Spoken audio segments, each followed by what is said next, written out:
Ya, Assalamualaikum warahmatullahi wabarakatuh. Kembali lagi bersama saya dengan Muhammad Lera Maulana Ensari yang ingin memberikan satu tutorial, satu dakwah, satu motivasi, satu fikir lagi. Kali ini saya ingin membagi pengalaman saya tentang cara memperbaiki flash disk. Ya, kemarin saya baru saja memperbaiki flash disk yang tidak bisa terbaca. Yang saya lakukan adalah pertama saya klik kanan kepada properti, kemudian tools, kemudian check now, kemudian dicentang 2 kali dan kemudian saya menekan start ini dan anggap saja prosesnya telah selesai. Dan kemudian saya pergi ke disk park.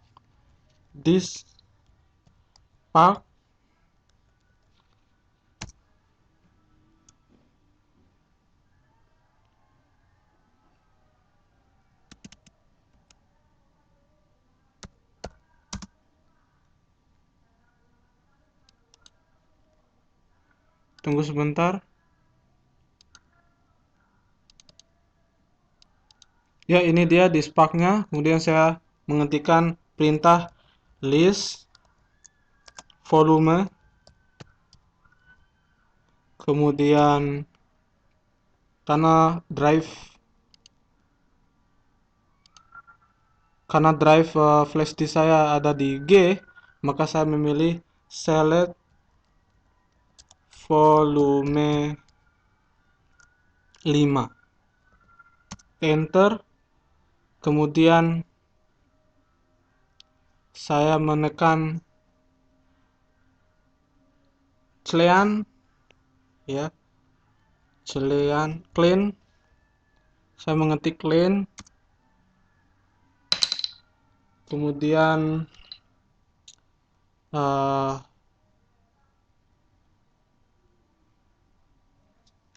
sebentar saya cari itu.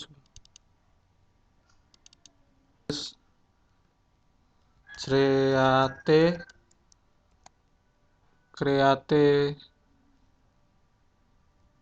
partition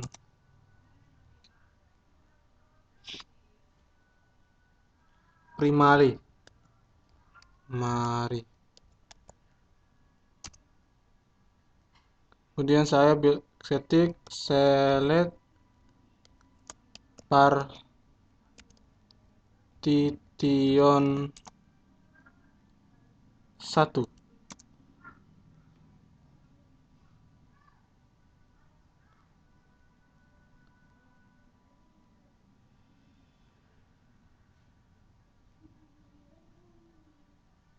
Kemudian saya menekan, karena flash saya ini sudah sembuh, jadi tampilannya seperti ini. Oh, saya salah mengetik select partition 1. Select partition 1. Kemudian saya ketik active.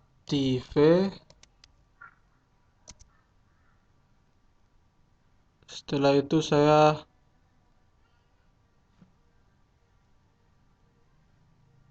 sama seperti video saya sebelumnya.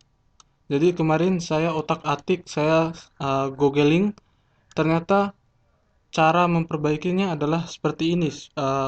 Seperti ketika saya video sebelumnya, saya apa? Cara agar flash disk tidak dimasuki virus, yaitu pertama diformat dengan cara seperti ini, kemudian eh, membuat sebuah file autorun inf, kemudian autorun ini dan con. Sama persis dengan cara ini, yaitu cara untuk memperbaiki flash disk yang tidak terbaca, yang filenya kosong tapi propertinya mengatakan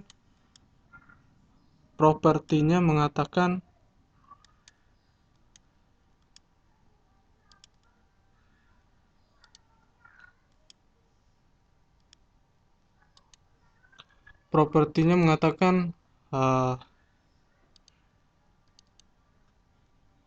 oh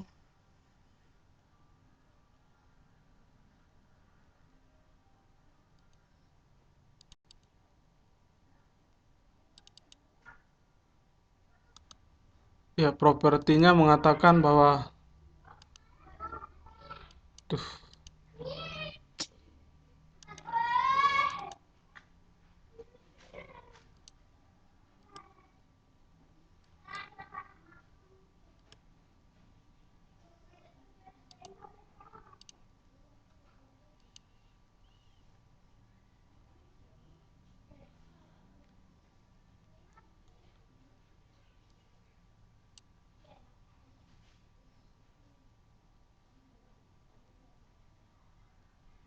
properti mengatakan bahwa filenya penuh tapi nggak ada isinya.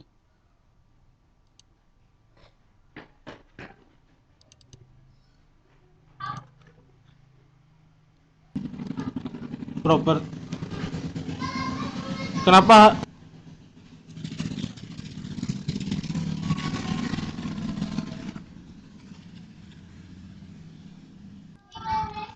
kenapa hari ini saya membicarakan tentang flash disk? Karena flash disk itu salah satu penyimpan data yang praktis, ya, penyimpan data yang bisa mentransfer data dari satu komputer ke komputer lain, dari satu laptop ke laptop lain. Jadi saya umpamakan flash disk ini sama seperti hati, ya. Saya selalu mengumpamakan sesuatu itu, saya ingin selalu mengumpamakan tentang perkara-perkara itu dengan uh, komputer, ya. Jadi flash disk itu sama seperti hati. Hati itu sama seperti flash disk, ya. Jadi saya ingin menjadi, ya, Al-Qur'an yang berjalan seperti Rasulullah. Al-Qur'an yang Rasulullah itu kan dikatakan adalah uh, apa?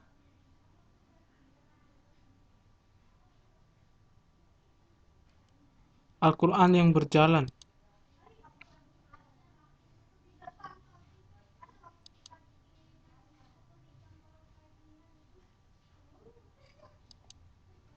Ya, Al-Qur'an yang berjalan. Rasulullah itu adalah Al-Qur'an yang berjalan. Kalau ingin dikatakan, ya, Al-Qur'an yang berjalan, maka semua aktivitas kita sesuai dengan Al-Qur'an, ya. Jadi isi Al-Qur'an itu ada perintah, larangan, kisah-kisah para nabi, dan perumpamaan. Jadi ayat-ayat yang perumpamaan itu banyak sekali saya temukan, ya. Kita cari saja di Al-Qur'an dengan kata kunci perumpamaan.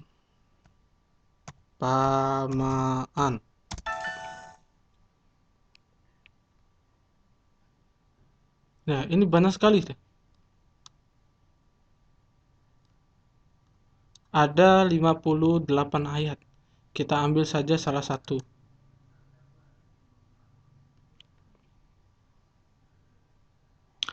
Dan sesungguhnya telah kami buat dalam Al-Quran ini selalu bermacam-macam perumpamaan untuk manusia. Dan sesungguhnya jika kamu membawa kepada mereka satu ayat, pastilah orang-orang kafir itu akan berkata, kamu tidak lain hanyalah orang yang membuat kepalsuan. Jadi Al-Quran itu memang isinya adalah perumpamaan, supaya manusia itu lebih paham. Kita cari ayat-ayat yang lain lagi. Kita ketik di sini aja.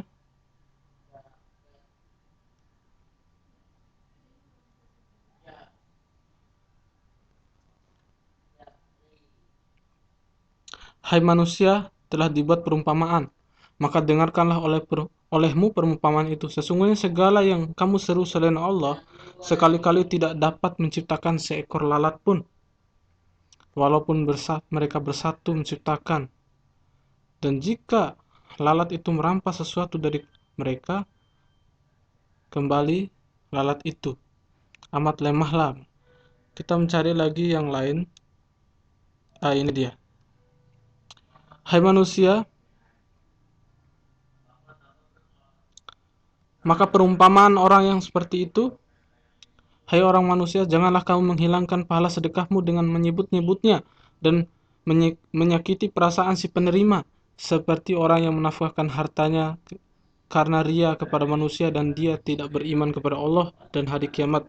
Maka perumpamaan orang yang itu seperti batu licin yang di atasnya adalah tanah. Kemudian batu itu ditimpa hujan lebat lalu menjadikan dia bersih, tidak bertanah, maka tidak menguasai sesuatu pun dari apa yang mereka usahakan.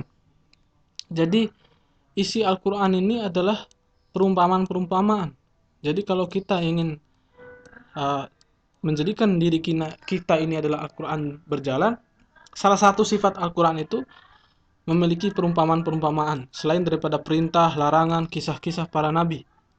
Ya, kita kembali lagi kepada tadi bahwa saya ingin mengumpamakan hati itu sama seperti film. Ya, kita dakwah dari hati ke hati, dari hati ke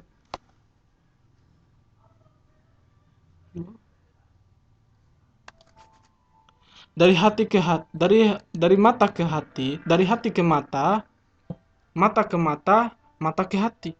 Jadi dari hati ke hati. Kita tutup dulu sebentar. Kita buka. Jadi hati ini penting sekali.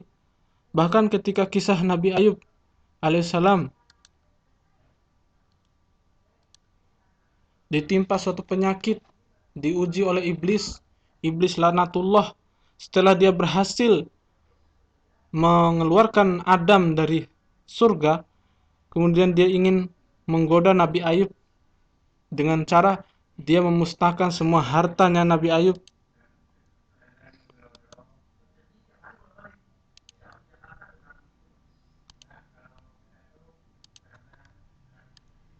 Dia memusnahkan semua hartanya Nabi Ayub.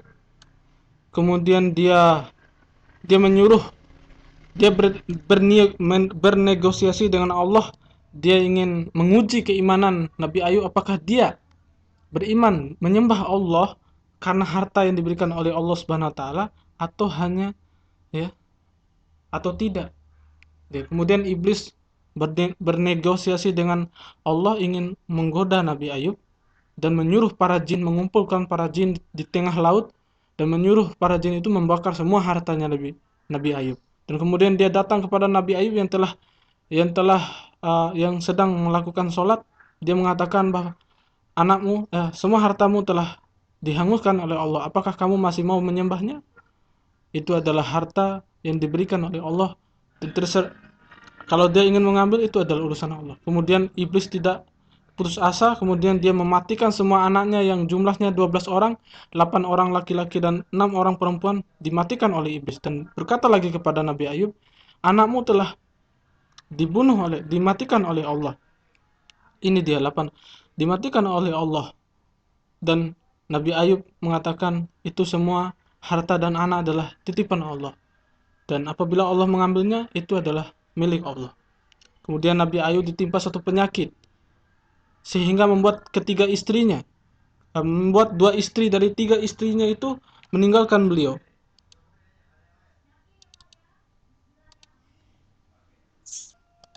Membuat dua dari 3 istrinya itu meninggalkan, ya, sehingga sisalah 1 istri dan yang akan menemani dia.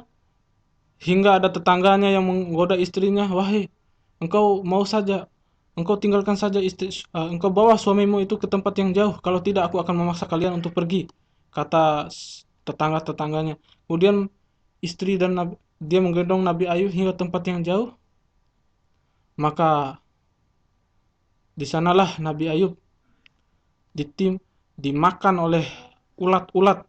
Singkat cerita, Nabi Ayub tubuhnya digerogoti oleh ulat, ya. Hanya pada saat sholat saja Nabi Ayub mengeluarkan ulat-ulatnya, kemudian setelah sholat dimasukkan lagi kepada tubuhnya. Nabi Ayub selalu susah hati Apabila uh, apabila ulat-ulat itu memakan hati dan lidah dari Nabi Ayub alaihissalam, lidah dan apabila hatinya dimakan oleh ulat, maka terputuslah zikirnya, uh, rasa syukurnya dengan hatinya. Apabila lidahnya juga dimakan oleh ulat, maka lidahnya akan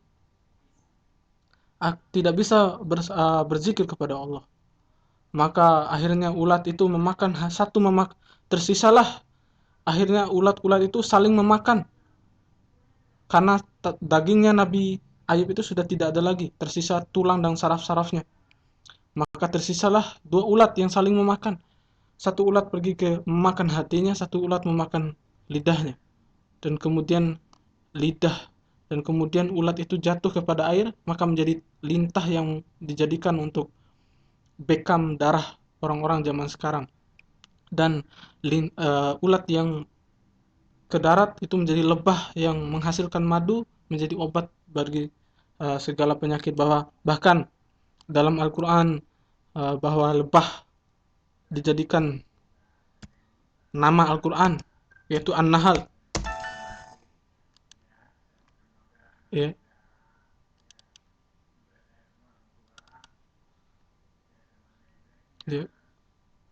Di dalam tubuh itu,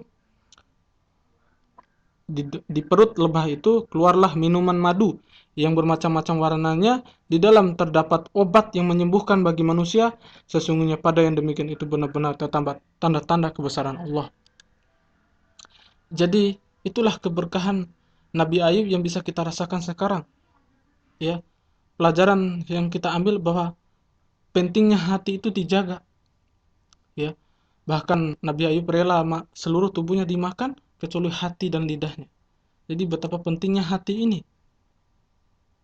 Betapa pentingnya hati ini, betapa pentingnya juga flash disk sebagai alat kita untuk menyimpan data, atau bahkan bisa kita buat flash disk itu menjadi RAM, tambahan memori, ya. Flash disk juga bisa kita kunci dengan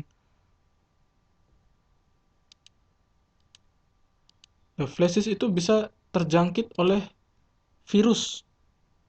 Sebagaimana tutorial sebelumnya saya mengatakan ingin membuat virus dengan notepad. Jadi dalam flash disk itu, agar tidak digerogoti oleh virus, ya, lagi-lagi virus dalam hati itu banyak sekali. Salah satunya adalah penyakit hasad, ya. Penyakit hasad ini bisa menyebabkan kemaksiatan yang berikutnya, ya. Hasad bisa membawa pelakunya kepada dosa berikutnya yang mungkin lebih berat dari hasad. Orang yang hasad bisa melakukan apa saja demi kehilangan nikmat pada orang lain, sampai dia membunuh saudara yang dihasati, seperti yang terjadi pada kisah anak Adam, yaitu Habil dan Kabil. Ya, ini dia.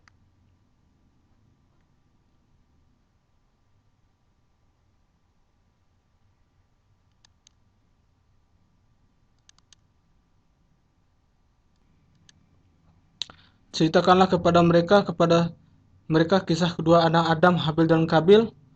Menurut yang sebenarnya, ketika keduanya mempersembahkan kurban, maka diterima dari salah seorang dari mereka berdua dan tidak diterima dari yang lain, Kabil, ya. Jadi Habil itu dibunuh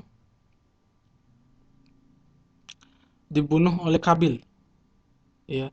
Karena ada penyakit hasad, yang seorang sangat iri karena si Habil ini mendapatkan istri yang cantik ketimbang Habil. Ya, penyakit hasad itu juga seperti uh, ini dia, memakan kebaikan-kebaikan seperti api membinasakan kayu bakar. Jadi sama seperti virus, virus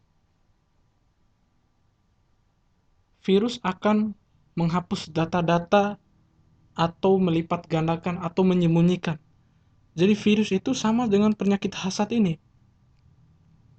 Penyakit hasad ini adalah obatnya adalah ya berzikir kepada Allah dan membaca Al-Quran. Orang yang mendapatkan hendaknya segera berusaha menghilangkannya dan banyak berdoa kepada Allah, karena Dia sajalah yang memperbaiki kalbu manusia. Di antara perkara harus selalu merenungkan, mengingat Allah. Jadi berzikir, membaca Al-Quran. Jadi salah satu cara untuk membentengi kita dari penyakit hasad adalah bersyukur dan berzikir. Ya, begitupun dengan flash disk. Flash disk ada satu cara agar tidak disembunyikan, satu file kita agar tidak disembunyikan atau dihapus oleh virus, yaitu dengan cara uh, kita buka CDM. CDM ini kita umpamakan, CMD ini umpamakan. Lagi-lagi kita mengumpamakan, karena kita ingin menjadi Al-Quran yang berjalan. Kita selalu mengumpamakan sesuatu. Kita ketikkan G, karena flash disk kita berada di drive G. Kemudian MD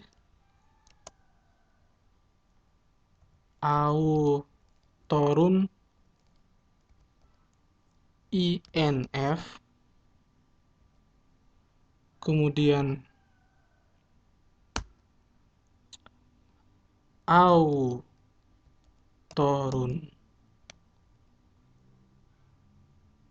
ini,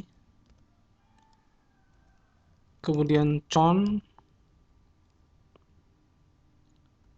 kemudian garis miring terbalik 2 kali titik, garis miring 2 kali titik, kemudian enter. Maka yang terjadi adalah ini. Jadi file yang kita simpan di sini itu tidak akan bisa dihapus atau disembunyikan oleh virus. Jadi itu menjaga flash disk kita dari virus. Ya, jadi CDM ini adalah membaca Al-Quran. Dan yang membaca Al-Quran kan, Al-Quran tadi kan ada perintah. Maka CMD ini juga adalah perintah. CMD ini adalah perintah. Jadi umpamakan Al-Quran itu adalah CMD untuk menjaga hati kita, untuk menjaga flash disk kita dari virus.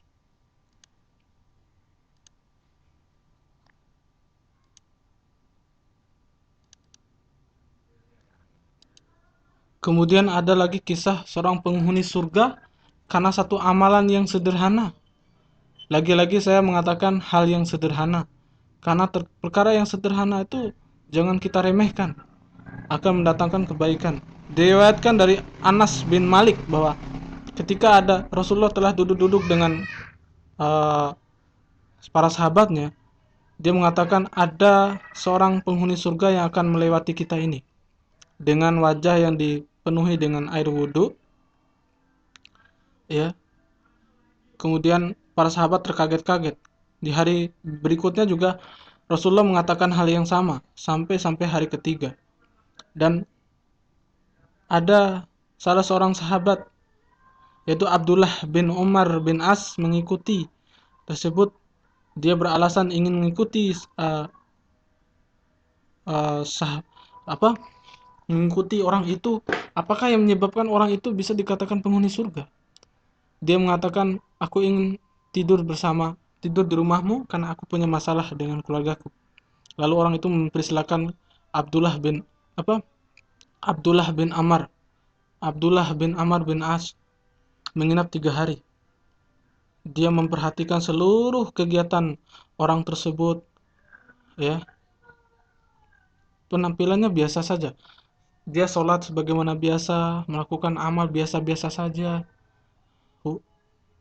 bahkan semuanya biasa. Maka tibalah hari ketiga yang membuat hampir saja Abdullah ini merasa meremehkan dia, ya, dan dia berterus terang bahwa dia menginap itu ingin mengetahui apa yang menyebabkan orang itu mendapatkan surga, ya.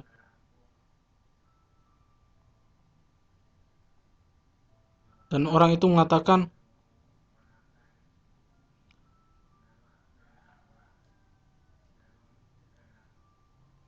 kemudian laki-laki Ansor itu menjawab,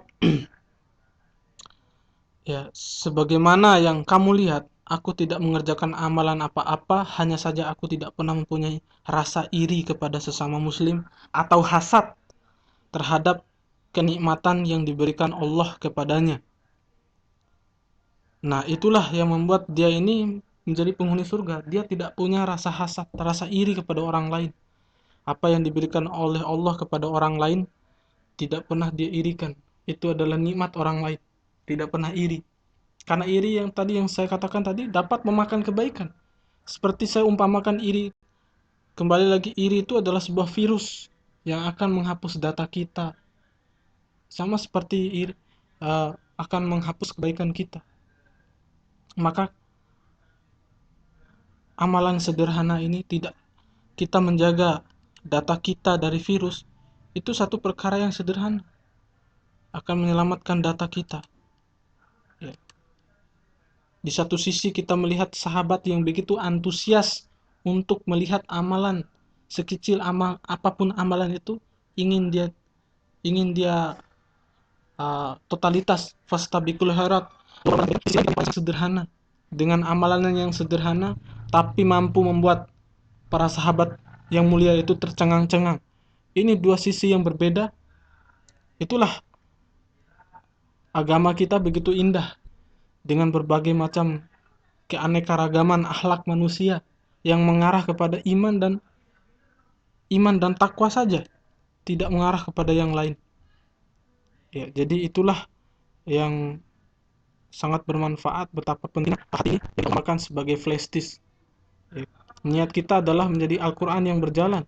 Kita ingin seperti Al-Quran yang Al-Quran tadi saya katakan ada perintah. Ya, sama seperti CMD. CMD itu adalah untuk perintah. Ya, Al-Quran yang berjalan, Al-Quran itu perumpamaan-perumpamaan. Maka kita pun harus sering melakukan sebuah perumpamaan supaya bisa difahami. Mungkin di uh, di video berikutnya saya akan lebih detail lagi, lebih bagaimana menghubungkan tutorial dengan agama ini. Ya, sebelum saya tutup, saya ingin memberitahu video-video yang telah saya upload supaya kalian semua tahu. Sengaja saya tidak memberikan nama yang sesuai dengan isi video itu, ya, supaya video-video saya ini menyebar rata di semua channel.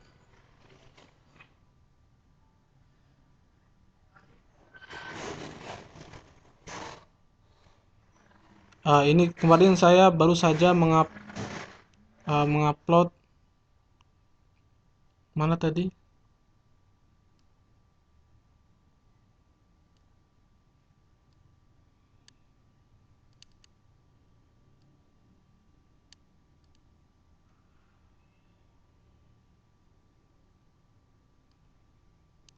Iya, ini dia. Kemarin ada ini kaitan antara dua murni susu Iban keajaib. Jadi dibalik keajaiban dua hal yang erat. Kemudian ada tafsir dan sensor 1, 2, dan 3, An-Naml 1, 2, dan 3, dakwah angka atau angka spesial. Itu semua video-video yang telah saya upload kemarin. Mungkin, dan ini mungkin intinya pun mungkin saya akan menamakan dengan sesuatu yang aneh lagi. Mungkin ada 1 dan 2-nya. Ya, demikianlah. Wabillahi taufiq wal hidayah. Assalamualaikum warahmatullahi